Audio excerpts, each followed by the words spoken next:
clap or something? Go on. There we go. Yeah, posted. Let's have it. Little finger clicks. We'll be respectful of the public. Nothing too crazy. We're here, Primrose Hill, with the one and only Feux. Little round of applause there. Fuck the finger clapping. Let's go crazy. Woo. Okay. Before we get too into the interviews, because this is the first time that we've ever met, so this is like, you know. Yeah. How would you feel about swapping phones, going through our little on repeat playlist on Spotify? Are you on for that? I'm down. Yeah, okay. I'm down, let's do it. Let's see what each other listen to, then we'll go from there. Yeah, for sure. You like a bit of Steve Lacy? Yeah, Oh, I very do nice. indeed. Nice. I've not listened to that new Brent Fires album yet. Yeah, it's good. Is it? Yeah, it's good. Very good. Production's mad. Jack, you like quite a bit of Joe James, I see. I do like a bit. I'm a little bit ashamed of how much Joe James was on there. Yeah, you got some good songs on there. Yeah. Thames Fire though, yeah.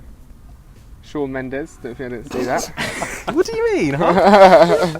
that was Matt who put that on there. Yeah. It's all set up. Course. Okay. Of course. Oh, a bit of Beach House as well. Oh yeah. Love a bit of Beach House. Okay, nice.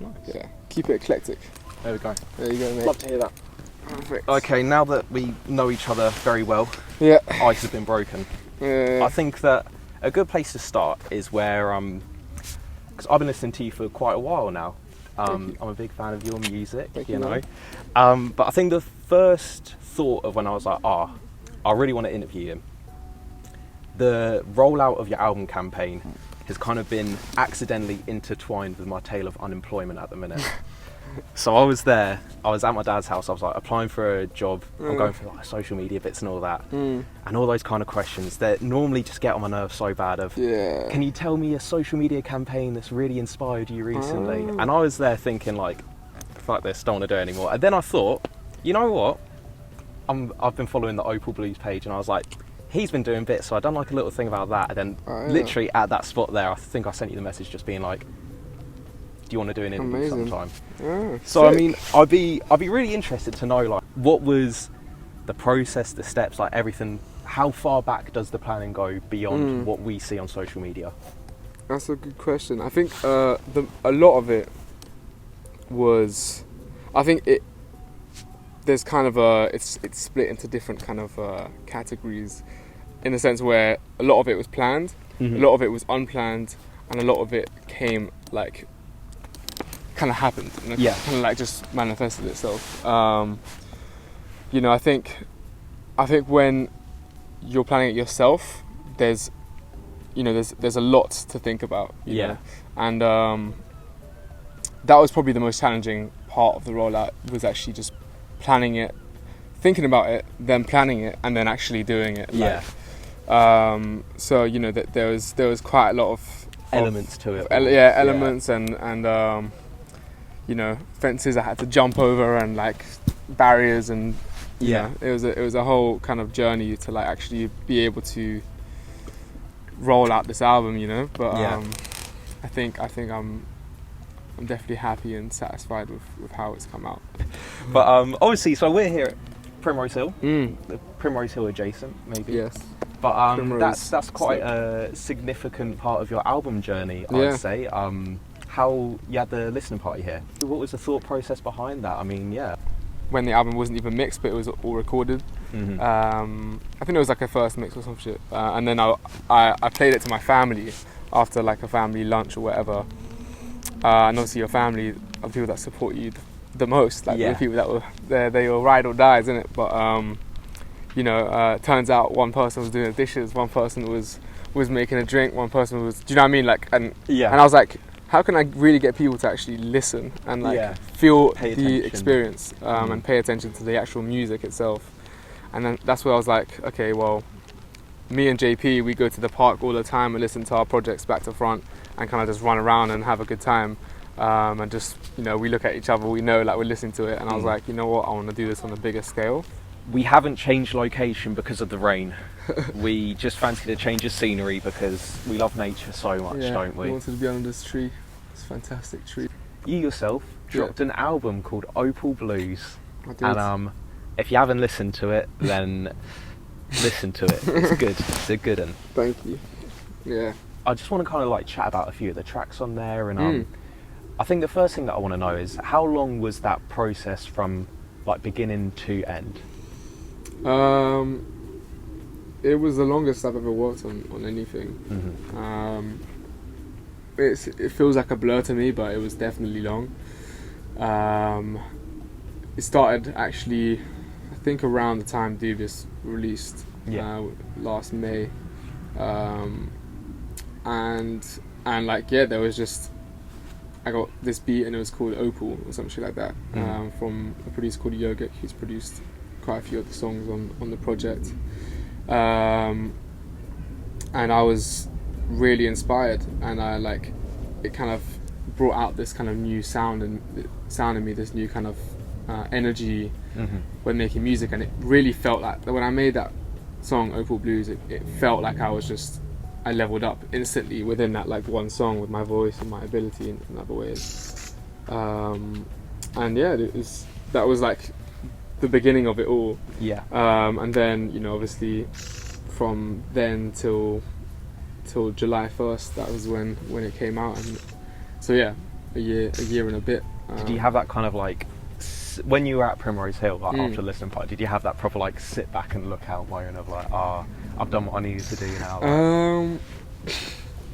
Tell you what, not really. No. Like it was definitely a moment where I was like, wow, this is happening, but this whole year, like a lot has happened, and like it was just constant, just thinking about what's next, what do I have to do, constant, like just my mind just going, and I think it actually took till 1 week after it was released where I was able to kind of take a breather, and kind of just be like, okay, like it's out there now, I can't do anything about it, I'm gonna keep pushing it, I'm gonna do my best, but I've done what I've done, and it's out there in the atmosphere and for people to listen to, and that week after the release was actually quite tough for me because I kind of like forgotten about my relationships and my like and the other side of outside of music. Exactly, outside of music, my actual life, my Max. Do you know what I mean? Kind of neglecting that person, and I had to find myself again, as I say in the interlude, which is quite funny. And actually, it was crazy because like this is what I feel. I feel like I manifest a lot through my music. So I make songs about what I'm going through in that moment, but actually I'm going through them in the future. And that was crazy for me because I literally lost myself whilst making this project, and all like the kind of things I was talking about were kind of like evaporating until I really was confronted with it all, and I had to like find time to rekindle with my actual self. So I was going to say, do you see like you said there, like reconnect with Max is what you've done, but like do you see Max and Feux as like two different people? Or? It's a hard one because I think in terms of music and the feeling and the emotion, it's all from me, from Max. But obviously, sorry that I just like referred to you as a third person. No, it's fine. But I think like I was always like, nah, it's one person, but I think at some point you get to some point where it's like this is a different thing that you have to portray. This is an artist. This is the entertainer at the end of the day. Like you're entertaining people. You're performing. You're showing your music. You're showing like all the polished sides of everything. I try to show the polished sides of everything, but also the reality of myself. But I think now it's kind of weird because having two different like lives is quite confusing at points.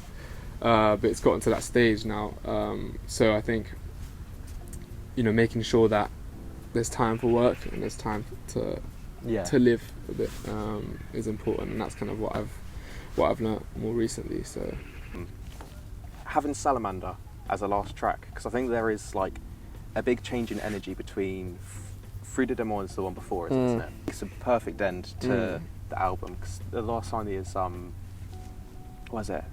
You say like I love you, my Opal Blue, or something like that. Yeah, I think that it's like such a great way to end it. But what was the thought behind? Because they're very different tracks with the energy that they bring. In terms of like the actual meaning of the album, it's about finding yourself and understanding the world around you and the people around you to actually be able to love just as a whole. So kind of that's how I felt like putting that song at the end was like, okay, it can be a good feeling, and it's not about necessarily loving someone, but it's loving yourself, it's loving everything, and being able to just understand that as a whole, like just feeling it in yourself. When I first listened to the album, and I was like, I need something to like be quite significant at the very end of the project.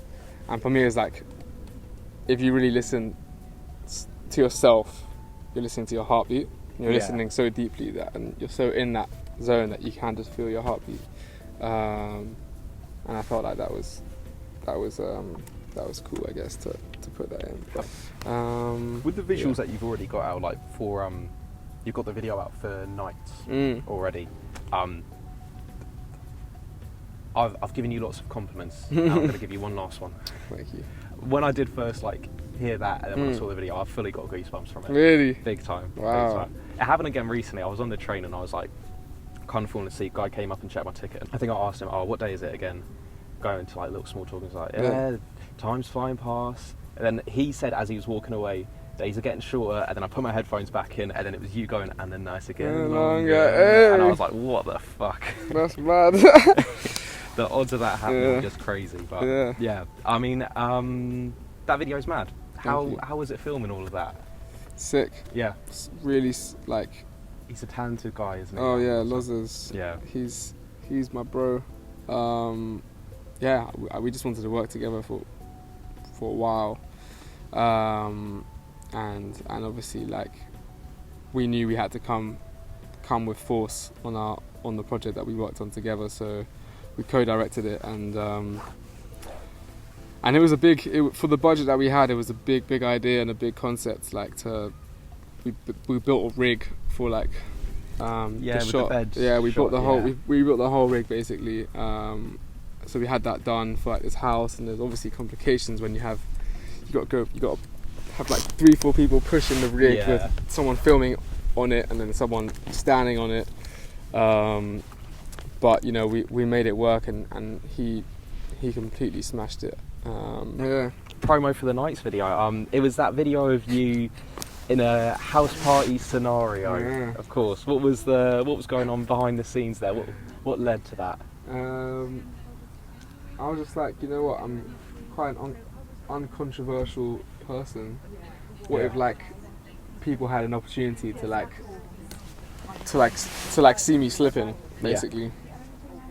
And I was like, just a video of me being drunk as fuck could work. So I just made a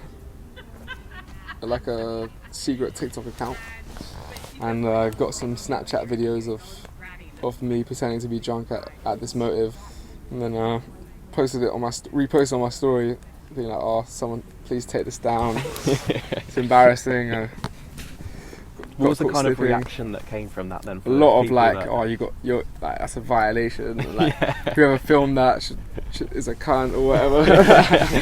You gotta people were like, "Oh, Max, what are you doing?" Whatever. And then they all got fooled, unfortunately. Bamboozled, hoodwinked. But yeah, I wanted to just create a little world for that video. Well, honestly, Feux, I feel like you've answered everything that we could have possibly wanted to know, and even more. Oh. So for that, I honestly do thank you. It's been an absolute pleasure. Do you have any final or parting words for the audience out there? Thanks for watching. Go stream my album. Go stream my album. My album? Or your album. My album. And shout outs to Posted. Woo! Lovely afternoon. Lovely sunny afternoon. Sunny afternoon. Get some water. Blend's dried out my throat. Hello? Oh, hello, mate. Sorry. Oh. Off the rim. Alright. Oh. Throwing out nothing but bricks. We'll do underarm. Ooh. Oh. Alright.